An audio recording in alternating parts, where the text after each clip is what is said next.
La clase pasada habíamos visto de convulsiones febriles. Hoy vamos a hablar algo relacionado igual al sistema nervioso central, pero algo más frecuente, igual grave en ciertas circunstancias, así que también es de importancia para pediatría. Hoy nos toca hablar de meningitis, una patología, si bien ha reducido todo lo que es la prevalencia por la introducción de las vacunas, pero igual aún se ven casos, sobre todo en pacientes con inmunizaciones incompletas o pacientes con factor de riesgo, como lo vamos a ver en el tema. Ya. Entonces hoy nos toca hablar meningitis en pediatría. Me imagino que alguna vez han tocado el tema, sobre todo en adulto, ¿no? Adulto, neurología, emergencia. Y hay siempre, en ocasiones tenemos una confusión entre dos diagnósticos. ¿Me podrían decir cuál es la diferencia entre una encefalitis versus una meningitis?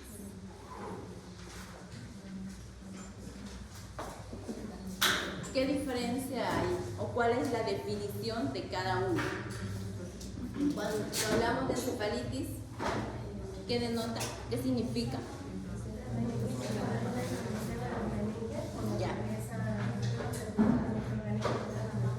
Ya. Entonces, lo que tú dices en parte está bien. Cuando hablamos de itis, o sea, de itis acá, siempre hablamos de inflamación, ¿no? Esto en cualquier otro término que vayamos a utilizar. Entonces, acá es una inflamación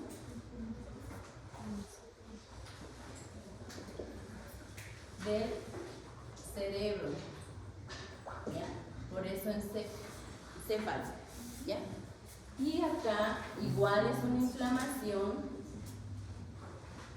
por esto, inflamación, pero esto es de las leptomeninges o meninges, ¿no?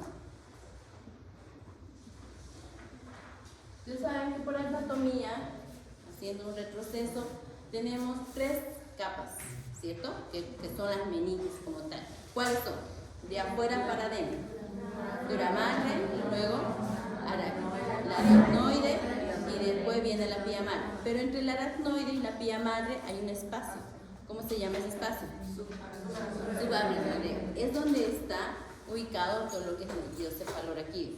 Por eso cuando hablamos de leptomeninges, el término, nos referimos a las dos últimas capas más profundas, es decir, la aracnoides y la pía madre y la aracnoides, esas dos, ¿ya? A eso nos referimos. No significa que la pía madre, o sea, la dura madre, no haya afectación. Sí hay afectación, pero la afectación más importante ocurre a nivel de estas dos capas, precisamente por la presencia del líquido cefalorraquídeo a nivel del espacio subaracnoideo. ¿Okay? Recuerden que las meninges no solo cubren el cerebro, sino también todo lo que es la columna espinal, ¿cierto? Entonces, por eso, en su gravedad, la más importante, o la que deja más secuelas, la que causa mortalidad, es la meningitis.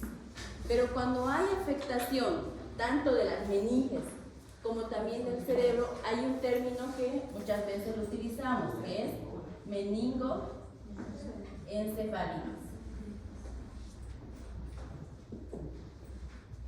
Okay. Entonces, tienen que estar muy seguros de cuáles son estas definiciones para que no hagan uso de términos inadecuados en ciertas patologías. ¿Listo? Entonces, encefalitis solamente circunscrito a lo que es el cerebro, la inflamación. Meningitis, donde ya hay una afectación de las capas meningas o de las leptomeninges. Y la meningoencefalitis cuando hay una afectación global, es decir, cerebro, meninges, ¿no? Entonces, ya posterior a esta definición que hemos iniciado, hacemos lo que es fisiopatología. ¿Por qué se produce esta meningitis o encefalitis?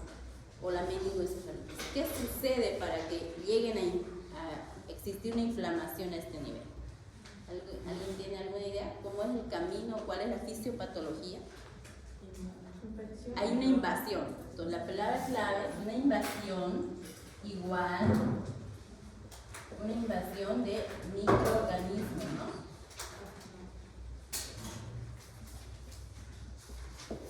Puede ser por vía hematógena, puede ser por vía de continuidad, pero esa invasión de microorganismos, y ya vamos a ver cuáles son, que va a ser parte de la etiología.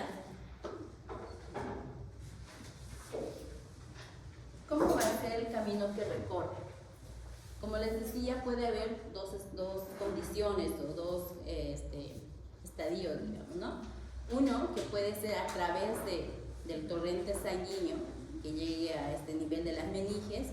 Generalmente, ¿en qué pacientes ocurre? Pacientes que estén sépticos, ¿ya? O pacientes que tengan, aunque no estén ya instaurados su sepsis, que estén iniciando con una sepsis. Generalmente eso se va a ver en pacientes inmunodeprimidos donde instauran una sepsis mucho más rápida, ¿ya? Por continuidad, ¿qué puede haber por continuidad? ¿Qué órganos o qué partes de nuestro organismo pueden estar afectados para que por continuidad igual exista esta invasión de microorganismos? Algo que nosotros ya hemos llevado y que yo les he mencionado que como complicaciones podía producir. ¿Recuerdan qué patología? Una otitis media aguda, ¿cierto? Una otitis media aguda supurada, que no esté bien tratado, que sea por un germen muy agresivo, por continuidad puede producir una meningitis. ¿Qué otras patologías? ¿Qué otras patologías que por continuidad podemos ser? ¿Una ejemplo? Aritis no tanto. La meningitis sí. La sinusitis también, ¿ya? Por continuidad, ¿qué otras patologías más? Infecciones de piel, ¿ya? Las celulitis preorbitarias, las mastoiditis pueden producir igual meningitis si no se tratan a tiempo, ¿ya? Entonces, por continuidad y por la vía hematógena pueden ingresar esos microorganismos, que ya vamos a ver cuáles son, y llegar tanto a la parte de las meninges, a veces atravesar directamente y provocar una encefalitis o una meningoencefalitis, ¿ya? Generalmente las encefalitis vamos a ver que son más producidas por virus que por bacterias, pero igual están condicionados igual con este mismo método fisiopatológico, ¿okay? Entonces, en relación a la etiología, estos microorganismos que les menciono pueden ser bacterias, virus, hongos o parásitos. De manera macro, son estos 4 grupos de microorganismos que pueden producir una meningitis. Ahora sí, los vamos a ir desarrollando de acuerdo a la edad que tiene el paciente. En pediatría siempre les he mencionado que por grupo etario los gérmenes predominan en ciertos grupos y son ausentes en otros. Entonces, en relación a las bacterias, si bien en frecuencia los virus, o sea, las meningoencefalitis por causa viral son las más frecuentes, las más benignas y muchas veces pasan desapercibidas. Las que más causan letalidad, es decir, muerte, son las bacterias, o sea, las meningoencefalitis bacterianas, que son más o menos como el 40% de todo el total de la prevalencia de los pacientes. Pero estas bacterias son las que más, de acuerdo a la edad, son las que producen esta patología, ¿ya? Entonces, vamos a iniciar primero con las bacterias. En los recién nacidos o menores y menores de 3 meses, ¿cuáles son los gérmenes más frecuentes? Escherichia coli está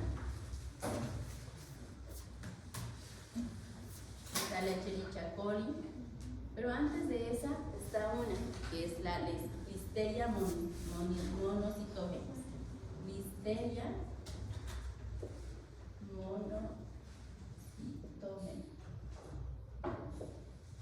Está esa, y también está el Streptococcus agalactiae, y ya lo habíamos visto. Por frecuencia, esas son las más frecuentes en este grupo etario. A medida que vamos avanzando de 3 meses a 2 años,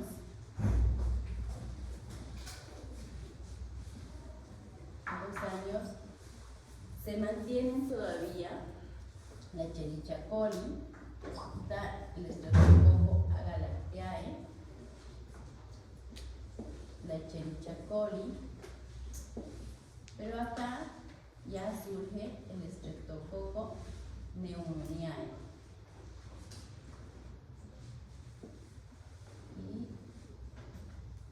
y el Streptococcus meningitidis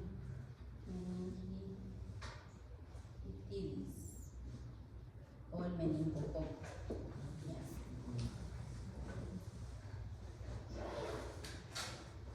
Y en los mayores de 2 años a ya hasta 5 años, los gérmenes más frecuentes son el Streptococcus pneumoniae y el Streptococcus meningitidis.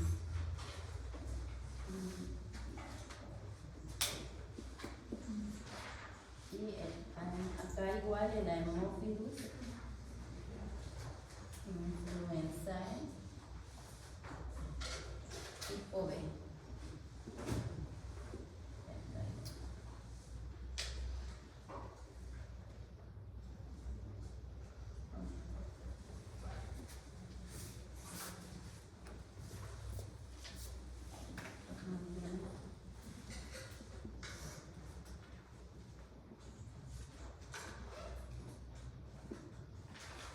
Aunque esta ha disminuido, sobre todo por la vacunación, por la vacuna. Este es los gérmenes más frecuentes bacterianos en relación a la meningitis en pediatría. Recién nacidos son niños menores de 3 meses, Listeria monocitógenes, Escherichia coli, Streptococcus agalactiae. De 3 meses hasta 2 años se mantiene el Streptococcus agalactiae.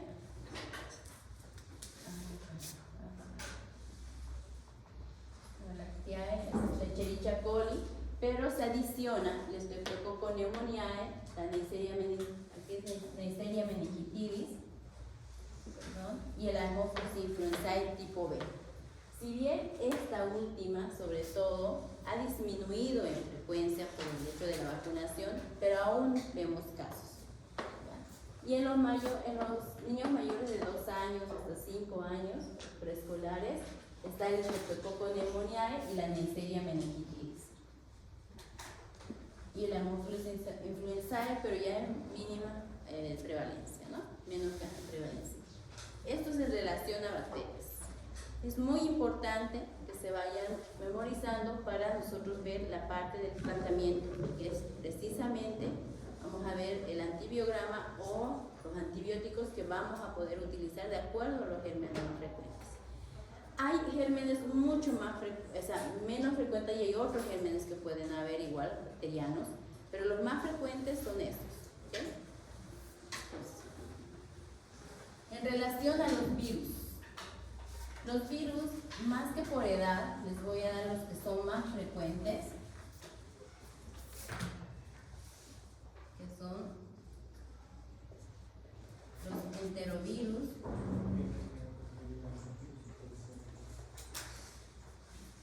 herpes virus, sobre todo el tipo 2, citomegalovirus,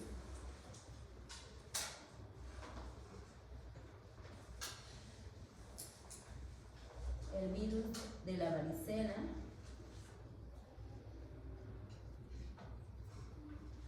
acá en los enterovirus pueden ser de la parotiditis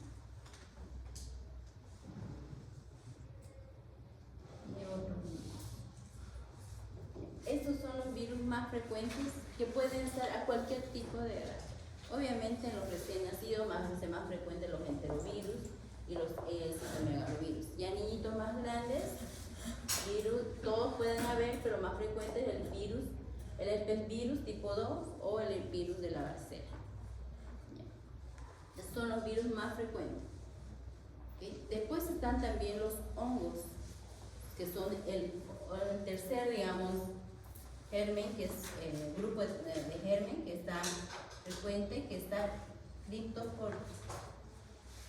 Hongos, el más importante es el Cryptosporidium.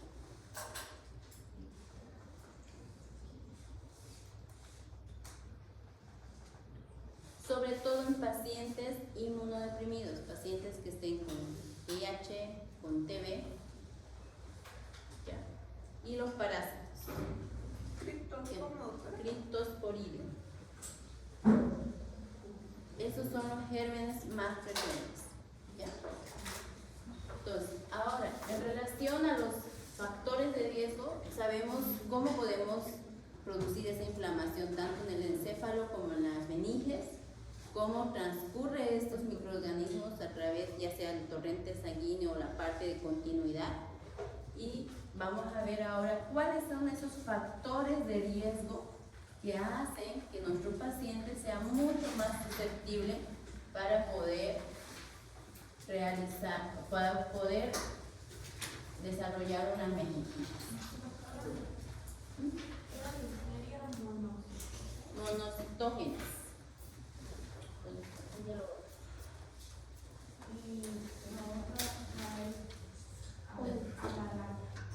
Streptococcus agalactiae. Los parásitos más frecuentes pueden ser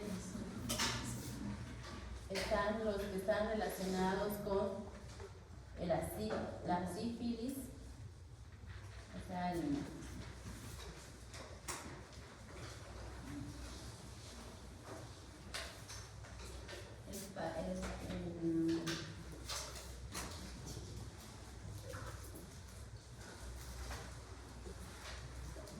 parásitos, generalmente la etiología más frecuente puede estar relacionada con treponema pálido, ¿ya? Pero en la parte de pediatría no estamos tan expuestos a eso. Quienes se exponen más son los adultos, generalmente ancianos o adultos jóvenes, ¿ya? Por eso es que no les he puesto acá cuáles son los gérmenes más frecuentes. En pediatría lo más frecuente, incluso ni siquiera los hongos, es bacterias y virus, Los hongos solo en casos especiales, como les dije, pacientes inmunodeprimidos o pacientes con una condición que predisponga a una inmunosupresión, ¿ya? Es decir, por ejemplo, pacientes con cáncer que estén recibiendo inmunosupresores, entonces a esos sí, predisponentes. Pero los más frecuentes son virus y bacterias, por eso enfaticé más en esos gérmenes, ¿okay? Entonces, ahora, en relación a los factores de riesgo que hacen que esa fisiopatología que vimos de continuidad y invasión hematógena lo hace más predisponente, va a ser en pacientes que sean inmunodeprimidos, ¿no? Otro paciente, factor de riesgo, la edad. Generalmente las edades extremas son las de riesgo, es decir, niños muy pequeños o ancianos. En este caso nosotros nos interesa sobre todo los niños menores de 1 año. Otro factor de riesgo, una inmunización incompleta.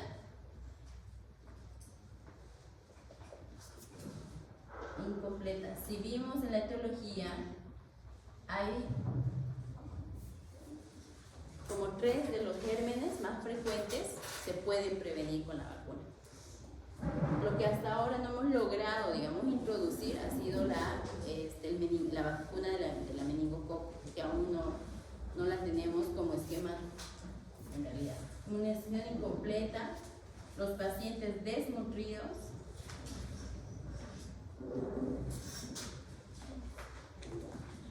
y los pacientes que tengan comorbilidad. ¿Qué significa eso? Que tengan alguna patología que, por ejemplo, los pacientes portadores de válvula, ¿ya? Los ya tengan una microcefalia, una macrocefalia o una hidrocefalia ya de base desde el nacimiento. Entonces los pacientes son mucho más predisponentes para que puedan realizar meningitis o encefalitis. ¿Ya? Entonces estos son los factores de riesgo. Ahora vamos al cuadro clínico. En estos pacientes, con todas sus predisposiciones, una vez que se llegue a desarrollar la meningitis, vamos a tener un cuadro clínico igual en relación a la edad. ¿Ya? Generalmente vamos a ver en niños menores de 1 año y los niños mayores de 1 año, para hacerlo más didáctico esta parte. ¿Cuál es la triada clásica de la meningitis?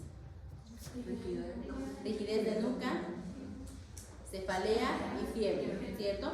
Pero estas 3 condiciones muchas veces no se presentan en nuestros pacientes, sobre todo en esos niños menores de 1 año. ¿Por qué no hay rigidez de nuca en niños menores de 1 año? ¿Qué pasa? ¿Qué condición tienen que no tienen ese signo? Todavía no están desarrollados todos los músculos. No tanto los músculos, es parte del desarrollo, pero del desarrollo neurológico, ¿ya? Aún son inmaduros esos niños, por lo tanto no vamos a encontrar niños menores de 1 año, no hay rigidez de nuca, no hay signo de Kernin, no hay signo de Brunzig, ¿okay? No hay signos meningios en realidad. Lo que van a ver son signos de sepsis, signos inespecíficos, pero en este caso, ¿se acuerdan cuando yo les decía, cuando hay infección urinaria, cuando hay signos así más de sepsis, lo fundamental es la fiebre, ¿cierto? Pero acá no. Acá, ¿qué puede haber en niños menores de 1 año? Algo que recién hemos avanzado y que les decía que es uno de los criterios. Son las convulsiones. La mayoría de los pacientes pequeñitos nos llega con convulsiones. Pero ahí es donde nosotros tenemos que hacer esa diferencia clínica, si es una convulsión febril o es una meningitis. ¿Ya? Entonces el cuadro clínico complementario es donde nos va a definir qué es. ¿Okay?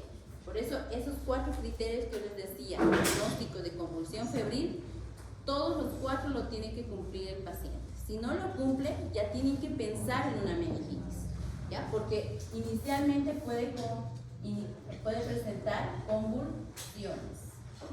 ¿Qué otra cosa puede haber? Porque a diferencia de estos niños mayores de 1 año, le cuento que las convulsiones ya son más tardías, son ya cuando están complicados y no se inician, el cuadro clínico no inicia con convulsiones en los niños mayores. ¿Qué más puede haber acá? Convulsiones. ¿Qué más? Letargia. Puede haber letargia. ¿Algo más? ¿Qué siempre hay en los niños cuando les digo que están sépticos? Rechazo a la alimentación, vómitos, fiebre. A la alimentación, hay vómitos. Pero acá pasa algo muy importante con la fiebre. Generalmente ahí cae disdermias. ¿Qué significa eso? Que puede haber fiebre, pero también puede haber hipotermia. ¿Ya? Esa diferencia va a haber en relación a los de mayores de 1 año. Disdermias. Significa que puede haber fiebre o hipotermia.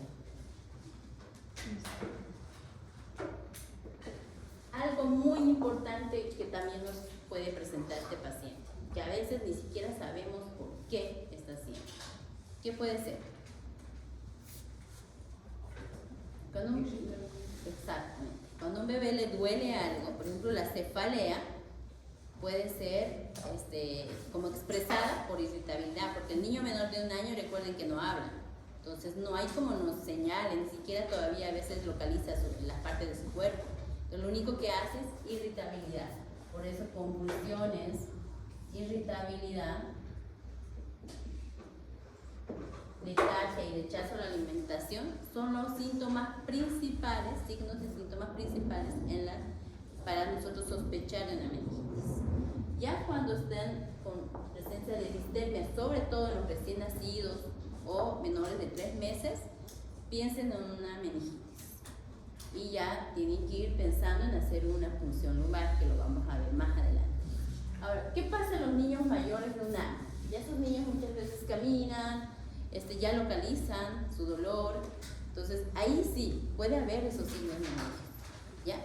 Acá, por ejemplo, a veces es fiebre y cefalea, es muchas veces nuestra carta de presentación, inician así. ¿Qué puede haber asociado a eso? Obviamente vómitos. ¿Y cómo deben ser esos vómitos? ¿Cuál es la característica principal de esos vómitos? Explosivos, ¿cierto? A diferencia de otras patologías que pueden ser precedidos de náuseas o simplemente vómitos infrecuentes, ¿no? Vómitos explosivos. ¿Qué más? ¿Qué más puede haber acá? Cefalea, vómitos, fiebre. Acá también ya hay... ¿Cómo? También hay irritabilidad, pero estos niños ya toleran mejor lo que es el dolor. Por eso muchas veces la fiebre, como les digo, es lo más característico. Puede haber convulsiones, pero en unas etapas más tardías. Aquí se va a asociar todo lo que son los signos meningos. Sobre todo en los niños mayores de 2 años, que son donde ya se puede explorar con mayor certeza estos signos meningios. ¿Cuáles van a ser estos signos meningios? 1, rigidez de nuca. ¿Cómo se explora la rigidez de nuca? ¿Cómo tiene que estar el paciente? De cúpito supino, ¿qué más?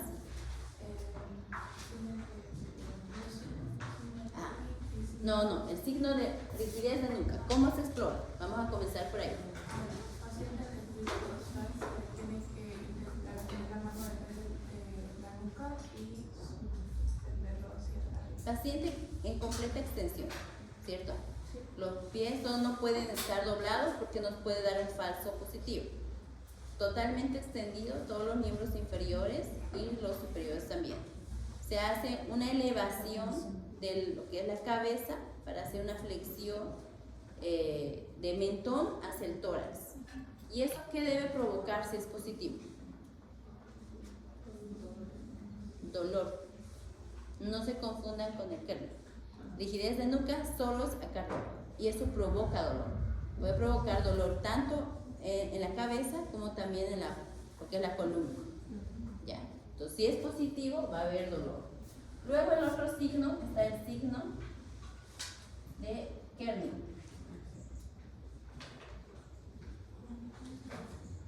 ¿Cómo es el signo de Kernel? ¿Qué hacemos? Igual, nuestro paciente, igual acostado, elevamos una de las extremidades. ¿Y cuál es la respuesta para que sea positivo?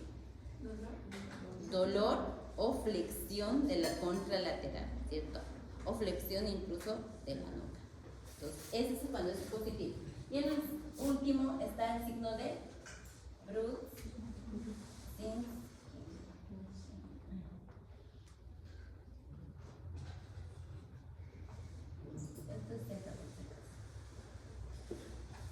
Brudzinski. ¿Cómo se evalúa el Brudzinski? Es el que ustedes decían, igual paciente totalmente extendido, se eleva la cabeza y la reacción debe ser la contracción de ambos miembros, ambas rodillas e incluso lo que es la pelvis, ¿no? Entonces, si hay esa contracción, es decir, es como una respuesta antálgica para que no provoque el dolor. Entonces, si realiza eso el paciente, es positivo. Estamos claros en esto, ¿no? Porque el examen físico es lo fundamental más el cuadro clínico. Porque muchas veces nosotros simplemente lo tenemos esto, pero se nos olvida por completo realizar estos signos mentales. Tenemos que explorar.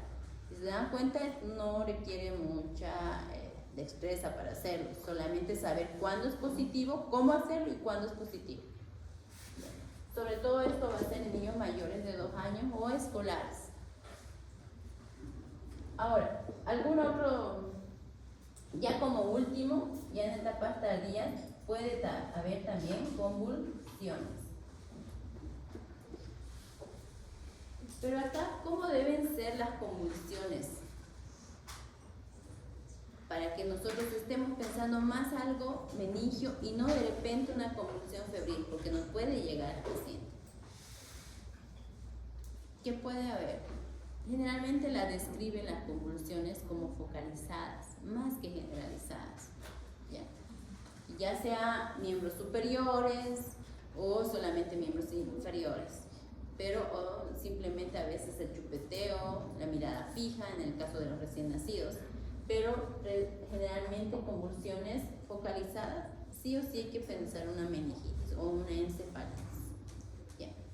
Hasta acá estamos claros, tenemos ya nuestros pacientes que son de riesgo, que tenemos que pensar, el cuadro clínico que ya tenemos que determinar de acuerdo a la edad, y ahora vamos con lo último, que son los laboratorios, para poder hacer nuestro diagnóstico. Porque a diferencia de las otras patologías, no es suficiente el cuadro clínico para nosotros mencionar o definir que ese paciente esté con meningitis. Entonces, sí o sí acá necesitamos de un estudio complementario y tenemos que hacer un procedimiento, que es la punción lumbar. Todo paciente que nosotros estemos en sospecha de meningitis, hacemos la punción lumbar. Y en la punción lumbar, ¿qué vamos a obtener?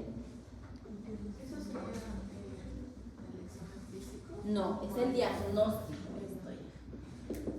Obviamente el diagnóstico es el cuadro clínico más el procedimiento, que son los complementarios, ¿no? Los laboratorios. ¿Qué obtenemos con la punción lumbar? Una muestra de líquido cefalorraquídeo, ¿cierto? Ese líquido cefalorraquídeo va a tener dos procedimientos, o se va a estudiar de dos formas. Uno, ese líquido cefalorraquídeo vamos a enviar a cultivo, pero tenemos la desventaja que ese cultivo, recuerden que por otro cultivo que ya hemos mencionado, dura como mínimo 3 días para tener un resultado. Así que no nos sirve de mucho en el momento, ¿no? Porque estas meningitis, si están con altas sospechas, se inicia inmediatamente el antibiótico. Y lo otro es PCR, que no lo hacemos de forma habitual, pero sí se puede hacer, pero no es la PCR de la proteína C reactiva, sino es la reacción de cadena de polimerasa, que es para la detección de partes de los gérmenes, ya sean virus o bacterias. Es para identificar realmente el virus. ¿Ya? Y el otro estudio es el citoquímico. Eso sí lo vamos a obtener casi inmediato. 15-20 minutos ya vamos a tener el resultado de ese citoquímico. Y ese es el que nos interesa, que ustedes sepan diferenciar entre una viral y una bacteriana, que es lo que vamos a ver ahora. Obviamente acá, en relación a los laboratorios, esto es lo principal, es como el gol estándar, ¿no?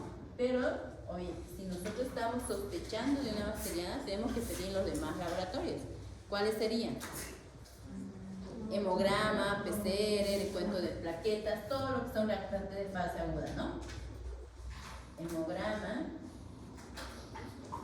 PCR, recuento de plaquetas.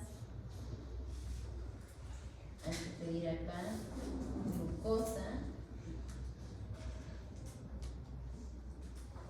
ionograma, hemocultivo, y lo demás obviamente de acuerdo a la posible causa o complicación que tenga el paciente, pero lo básico es ¿Por qué glucosa, doctora? la glucosa generalmente en el líquido cefalorraquídeo lo vamos a llegar a determinar a través de citoquímica, y tenemos que hacer más o menos una comparación con la glucosa sérica, es decir, la de sangre. ¿Ya? Pero por lo menos para saber si de repente si está la glucosa elevada en líquido cefalorraquídeo, tal vez sea un paciente diabético o algo, entonces tenemos que hacer esa comparación, por eso se pide. ¿ok? Y aparte que también acuérdense que en las convulsiones, si es un paciente que está convulsionando, también puede ser por hipoglicemia, entonces también nos ayuda a determinar eso, por eso se pide la glucosa, ¿ya? Un paciente. Entonces, si ven hasta acá, no he pedido ninguna neuroimagen, es decir, no he pedido ni tomografía, ni resonancia, nada de eso, solamente laboratorio, cuadro clínico, laboratorios y la punción lumbar, que es el gol estándar.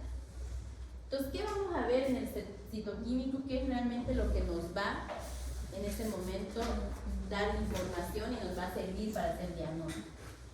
Ahí nosotros tenemos que aprender 4 aspectos fundamentales. Claro, el citoquímico abarca más cosas, pero hay 4 aspectos muy fundamentales que tenemos que saber la diferencia, tanto en el viral como el bacteriano. Lo primero, voy a poner acá bacteriano, viral, acá lo normal y acá lo que vamos a ver. Lo primero, las células. ¿Cuánto es lo normal de células en el líquido cefalorraquídeo? Acá. Antes de ir al citoquímico, el aspecto, que esto sí lo podemos visualizar en el momento que hacemos la función lumbar. ¿Cómo es lo normal? ¿Qué aspecto tiene del líquido cefalorraquídeo? Cristalino o agua de roca, que dicen, ¿no? Ese es generalmente color de agua de roca, cristalino. Y el bacteriano, turbio, opalescente.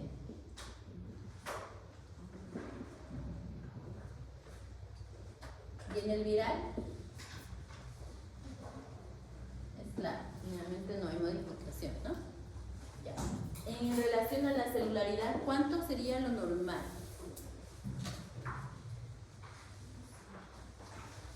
Puede haber contagio de 0 a 5 células por milímetro cúbico. Eso puede ser lo normal que puede haber, ¿ya?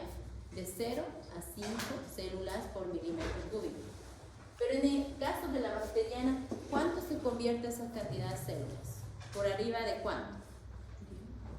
¿De cuánto? De 1000, generalmente. ¿Ya? Mayor a 1000 células por milímetro cúbico. Y en la viral, generalmente hablamos de cientos, es decir,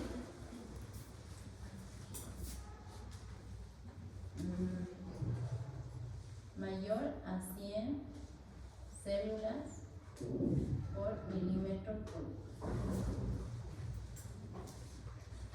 Hasta 600, 500 células, 700 puede ser, cientos.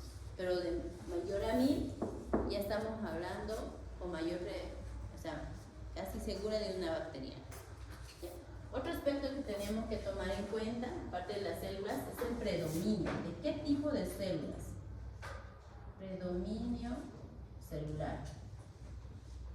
¿Cuántos tipos de células conocemos? ¿O qué tipos de celularidad? Están los polimorfos y los mononucleares, ¿cierto? Entonces, acá generalmente no hay un predominio específico, generalmente en 0 lo llegan a reportar, porque si ven es una mínima cantidad, ¿ok? Pero en la bacteriana, ¿cuál predomina? ¿Cuál creen que predomina? Los polimorfonucleares son los que predominan. Ya. Eso siempre que vean polimorfonucleares, piensen en algo más bacteriano. Y cuando hay mononucleares, en algo viral. Pasa lo mismo cuando hay moco fecal en los coproparasitológicos. Pasa lo mismo en el examen general de orina, que también les reportan. Entonces, el tipo de celularidad es como en el hemograma, segmentados y linfocitos. Lo mismo más o menos en esta celularidad. ¿Okay? Entonces, hay más predominio de polimorfonucleares. Y aquí en la viral, entonces, el predominio es de mononucleares.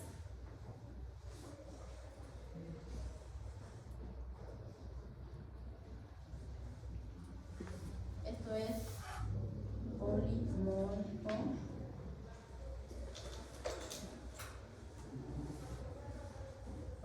nucleares, ¿ya? Entonces, otro aspecto que tenemos que tomar en cuenta, aparte de esto, es la glucosa.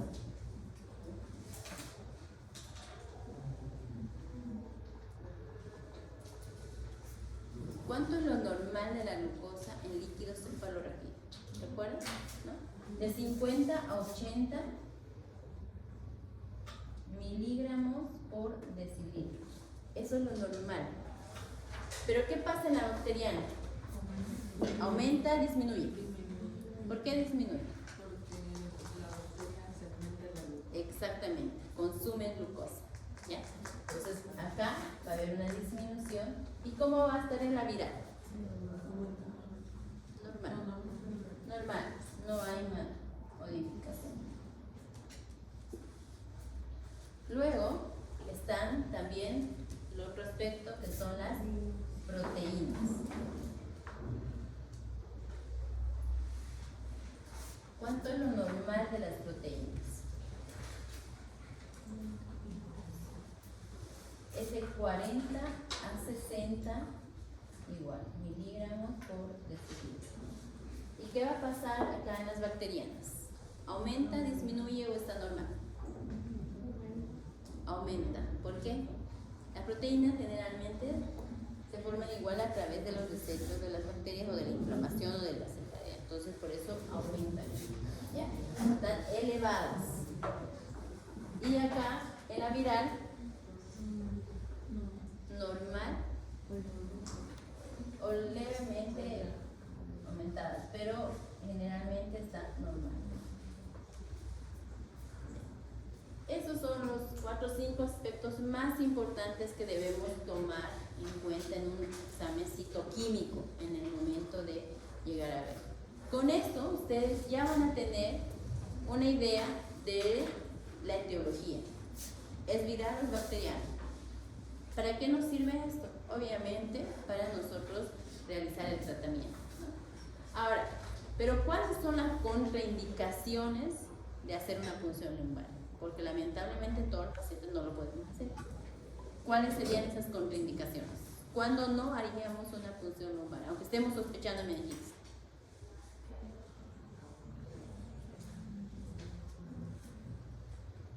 Primero, paciente que está convulsionando. Si está convulsionando, obviamente no podemos hacer, porque podemos empeorar el cuadro, ¿no? Esas serían las contraindicaciones. Otro, paciente que nosotros estemos sospechando en hipertensión endocraneana, tampoco podemos hacer. Podemos enclavar a ese paciente. Peor igual, lo mandamos a coma. Peor. Entonces, otro aspecto, paciente que estemos igual pensando en edema cerebral, tampoco podemos hacer. Entonces, para eso nosotros generalmente son a veces pacientes, este tipo de contraindicaciones generalmente son pacientes que están ya en etapa avanzada de esa infección, o pacientes que tengan alguna otra complicación, por ejemplo pacientes que estén en terapia y que estén haciendo meningitis por alguna septicemia y que estén con estas condiciones, ¿ya? Pero en esos pacientes que, por más frecuente los que nos llegan a nosotros, generalmente ya llegan con el cuadro clínico que les mencioné, pero sin muchas condiciones y generalmente son etapas tempranas, 2 o 3 días de evolución o a veces simplemente el primer día y nosotros estamos sospechando y ya tenemos que realizar la punción lumbar. Ya. ¿Cuándo indicamos una tomografía? Que ese es otro de los aspectos. ¿Cuándo indicamos una tomografía? Porque a veces sospecha de meningitis, lo primero que indicamos, la tomografía, pero eso es lo menos que debemos hacer a menos que realmente lo requieran. Cuando no podemos hacer una punción lumbar. Exactamente, cuando no podemos hacer una punción lumbar, entonces y tengamos que ver qué es lo que hay. Signos de hipertensión, obviamente todo eso, ¿no? Y también en pacientes que sean portadores de válvula o que tengan convulsiones focalizadas, que también estemos pensando tal vez que esté asociado a algún tumor o algún tipo de alteración a nivel cerebral. Entonces en esos pacientes sí está indicado hacer la tomografía una vez que los estabilicemos. Ya. Ok, ahora nos vamos al tratamiento. Tenemos nuestro ya diagnóstico y obviamente el tratamiento tendría que ser empírico, porque si se dan cuenta la función lumbar, sí, o sea, nos da líquido cefalorraquídeo, todo, pero no nos muestra el germen específico, ¿cierto?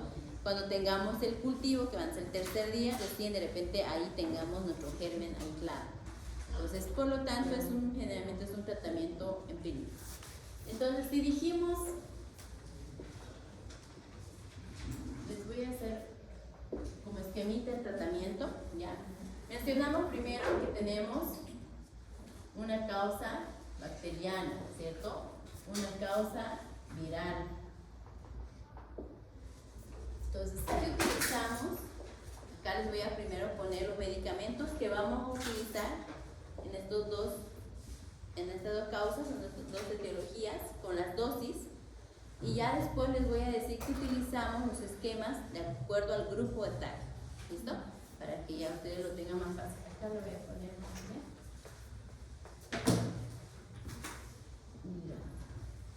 En la bacteriana, los primeros antibióticos que vamos a utilizar va a ser la ampicilina, cefotaxima, ceftriaxona y vancomicina. Esos son los de primera línea que vamos a utilizar. Si se dan cuenta, los 4 medicamentos le dije que les mencioné acá, son endovenos. Es decir, que ese paciente lo primero que tiene que hacer es internarse. No hay ninguna meningitis que se trate vía ambulatoria. ¿Ya? Entonces, tratamiento, cuando hagamos casos clínicos, la conducta a seguir es lo primero, internación. Después buscamos la causa, si es viral o bacteriana, pero es interna. Entonces, ¿cuánto es la dosis de ampicilina? Ya hemos llevado en meningitis, no, en neumonía, y creo que también en... ¿Qué más hemos llevado? Neumonía, no creo. ¿Recuerdan? No. Acá, nosotros en los antibióticos manejamos dosis de sepsis y dosis meningias. ¿Han debido escuchar? Generalmente las dosis meningias que utilizamos son dosis altas. ¿Por qué? Porque tenemos esa barrera hematoencefálica que muchas veces dificulta que las concentraciones del medicamento sean las adecuadas. Por eso utilizamos dosis altas. Entonces, la dosis de sepsis de la meninge es de 100 a 150 miligramos por kilo dosis día. Pero acá, en la bacteriana, en la meningitis, es de 300 miligramos por kilo por día.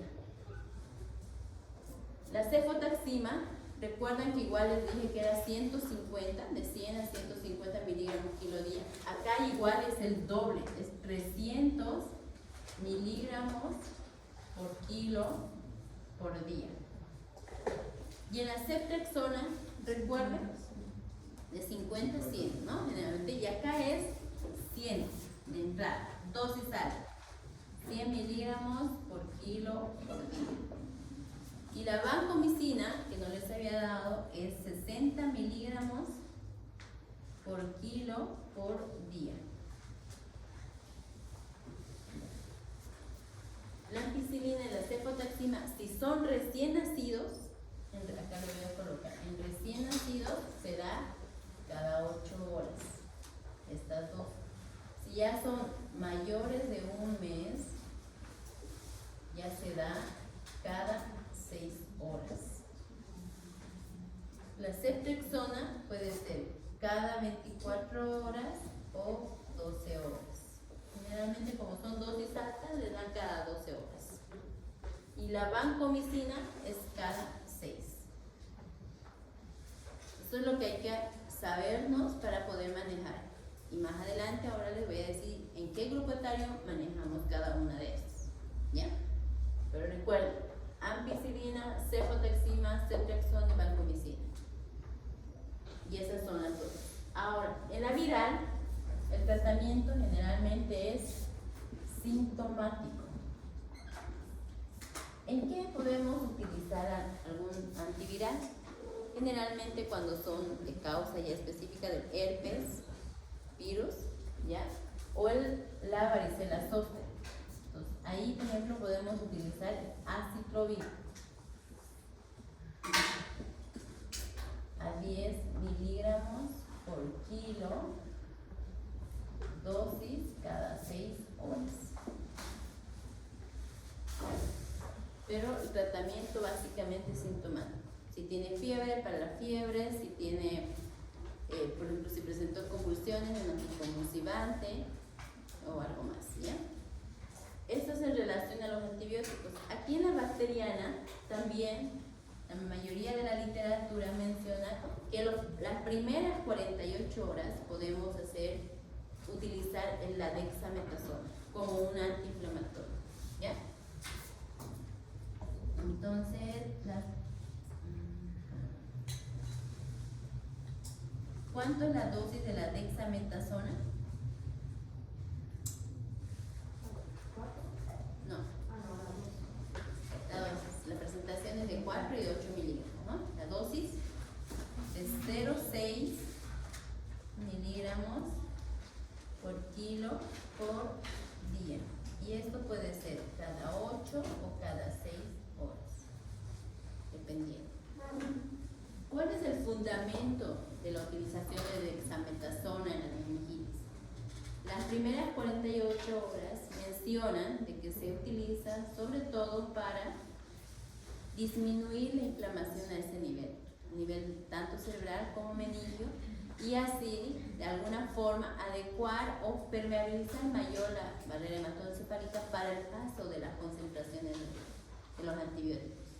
Por eso que esta dexametasona solo es por 48 horas, 1 o 2 días. Es lo máximo, no se utiliza por 3 o 4 días. ¿Y cuánto es el tiempo de utilización de los antibióticos? No. En el caso de las meningitis, como mínimo son 14 días. Una meningitis que esté confirmada son 14 a 21 días. ¿Okay? Acá, 14 a 21 días, dependiendo de la evolución del paciente. Pero mínimo un esquema es 14 días. Si viene la neumonía, la infección urinaria, yo les había dicho 7 días, ¿cierto? Pero en esas 14 días. Recuerden que aquí yo siempre lo comparo. En la meningitis todo es el doble.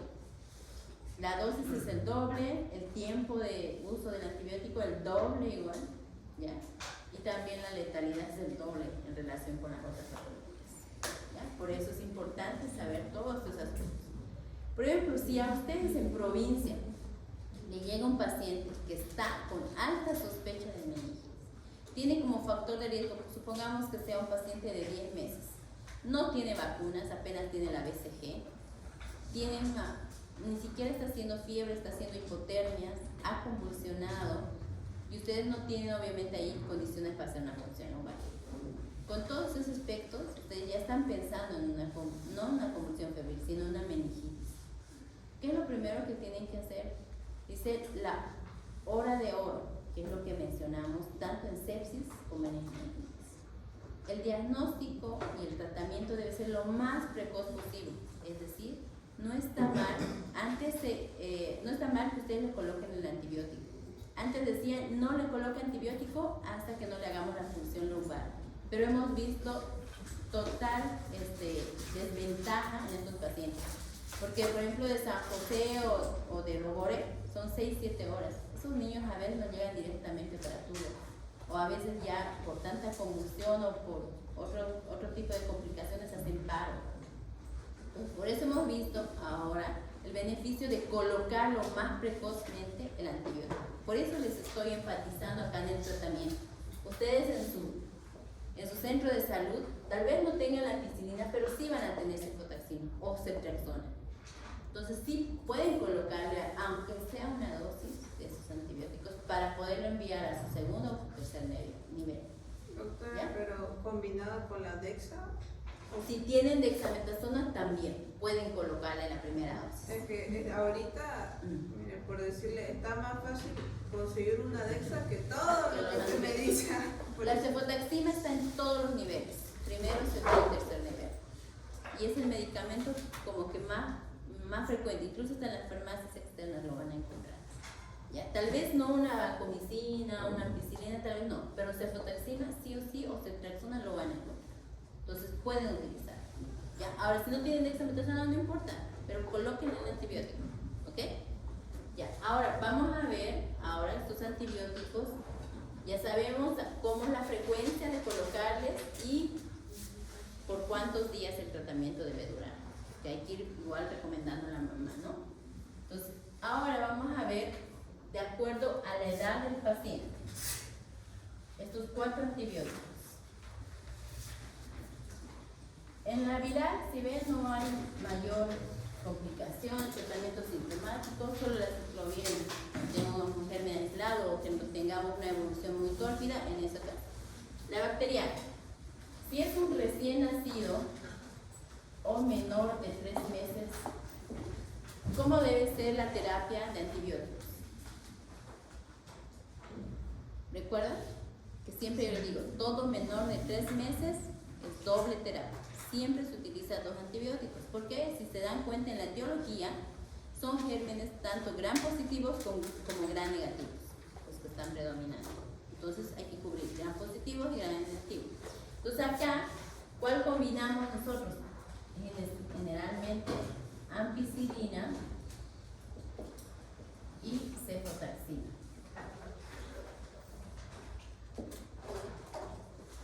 Ese va a ser nuestra primera línea para ese niño, ya sea recién nacido o menor de 3 meses. Ampi más cefotaxima. Las dos. ¿Ya? Esa misma dosis. Esa misma dosis. La dosis no cambia de acuerdo a la edad. ¿Ya? Sí puede haber casos especiales, por ejemplo, paciente que esté haciendo falla renal, se dosifica de acuerdo a su filtración glomerular. O paciente que de repente sea prematuro, igual, digamos, ¿no? Pero en estos casos, o sea, de manera general estoy mencionando al paciente más frecuente, un lactante aparentemente sano que esté cursando con una meningitis, ¿ya? Ahora, si no, de repente, esta es nuestra primera línea, nuestra segunda línea, pues, sería ceftriaxona más vancomicina. ¿Qué significa primera y segunda línea? Generalmente nuestra primera línea es con lo que iniciamos. De acuerdo a la evolución del paciente, vamos rotando. Si vemos que no responde, obviamente rotamos a nuestra segunda línea, que sería ceftriaxona y vancomicina. Son de mayor a amplio espectro, ¿no? Ahora, en los niños ya mayores de 3 meses,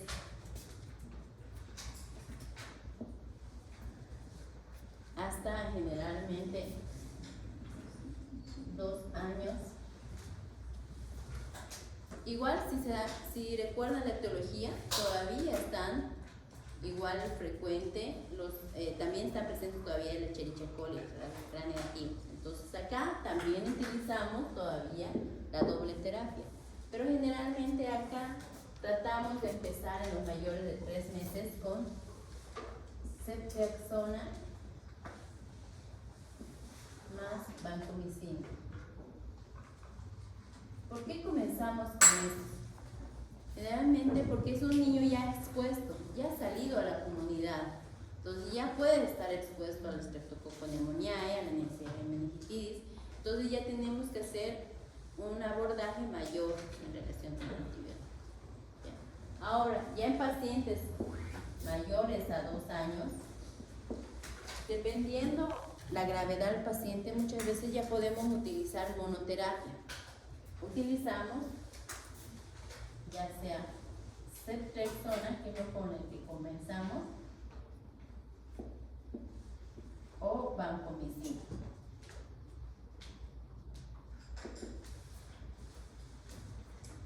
Ya. Nuestra primera elección ya va a ser ceftriaxona como monoterapia. Igual dosis alta, ¿no? A 100.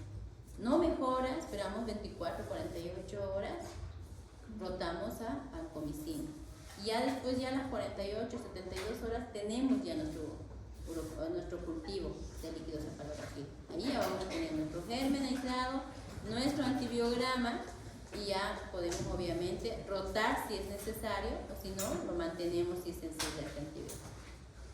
¿Ya? ¿Dudas hasta acá?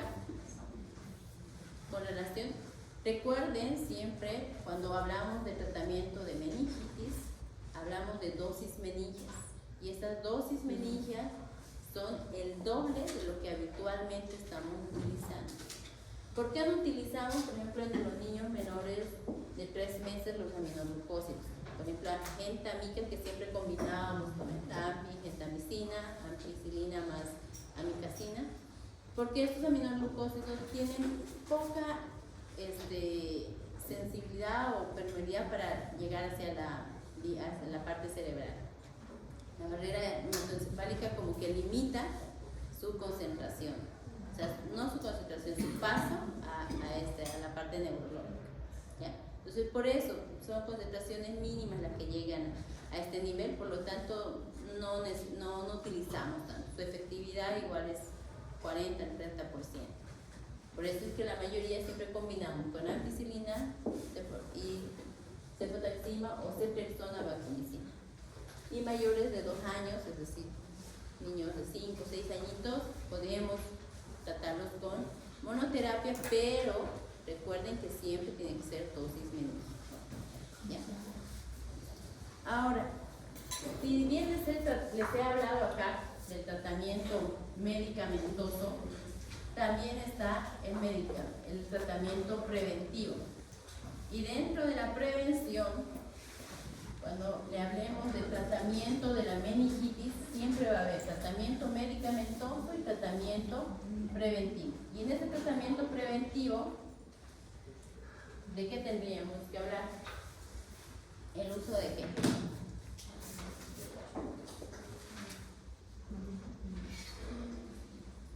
El uso de las vacunas. ¿Qué gérmenes de los que hemos mencionado tienen vacunas en el esquema? El Anopheles influenzae tipo B, ¿cierto? ¿Cuál más? La neumonía, la Streptococcus pneumoniae, ¿no? Y también la meningitis, o sea, la Neisseria meningitis, ¿no? Pero también hay otros gérmenes, que hay otras vacunas que no están generalmente ahí en el esquema, pero podemos hacerlo por parte particular, por privada, ¿ya? Entonces ahí está, por ejemplo, la vacuna de la varicela, ¿ya? La meningococo, igual que se le puede colocar, ¿ya? Todas estas vacunas también se pueden. Cuando hablamos de prevención, generalmente hablamos de vacunas. Pero no solamente las vacunas, obviamente, van a ser prevención. ¿Qué otras condiciones tendrían que prevenir estas enfermedades, estas infecciones? ¿Cuáles dijimos que eran los factores de riesgo? Pacientes inmunodeprimidos, ¿no? Entonces, ¿qué necesitamos acá? Evitar las desnutriciones, ver el factor social para evitar que ese niño tenga inmunidad baja, ¿no? O otro tipo de patologías. O sea, por ejemplo, pacientes con cáncer, con VIH, con TB, hay que tratar siempre de lograr controlar esa enfermedad, ¿no?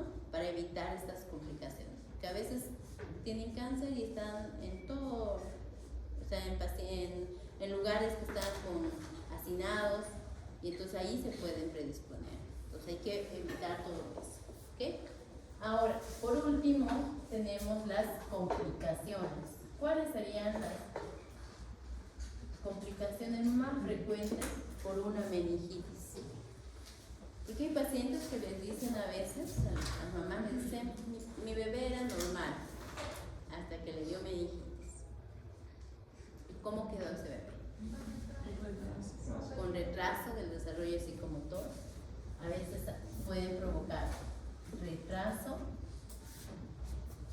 global del desarrollo.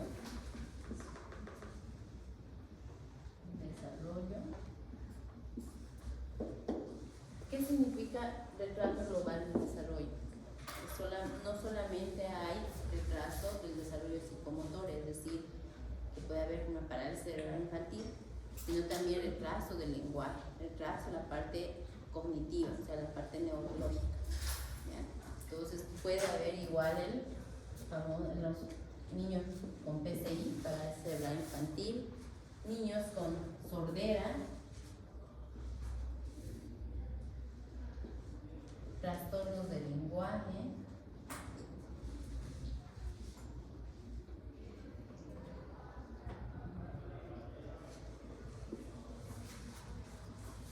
generalmente son las complicaciones más frecuentes que podemos tener con estos niños que tengan meningitis.